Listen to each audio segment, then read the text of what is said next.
Hi, I'm Mark, and this is a Bible Moment. Personal responsibility. When Paul was in Corinth, speaking to the Jews in that community, he made a statement that has implications for us that should not be overlooked. Join me now in Acts chapter 18, Acts 18, beginning in the first verse.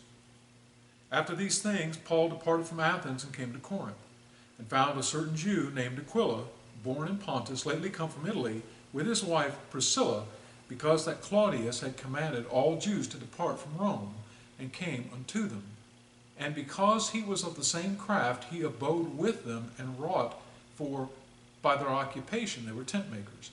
And he reasoned in the synagogue every Sabbath day, and persuaded the Jews and the Greeks.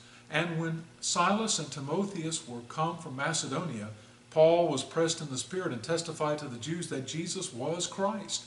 And they had opposed themselves and blasphemed.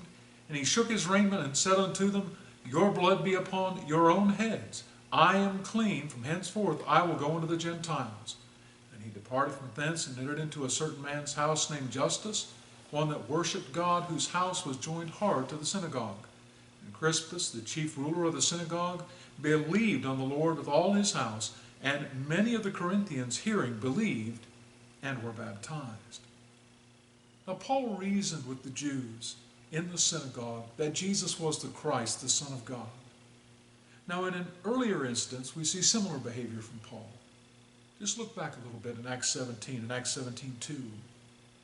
And Paul, as his manner was, went in unto them, and 3 Sabbath days reasoned with them out of the Scriptures, opening alleging that Christ must needs have suffered and risen again from the dead, and that this Jesus, whom I preach unto you, is Christ.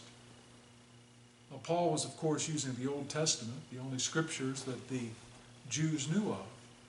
And reading aloud from the prophecies of the Messiah, he matched those with the events of Jesus' life. And after presenting the scriptural evidence, the Jews rejected the message that Paul gave.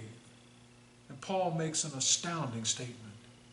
He says, Your blood be upon your own heads. The Bible provides us with evidence. The question is, will we examine it? Or will we be guilty of our own blood? I'm Mark, and this has been Bible Moment.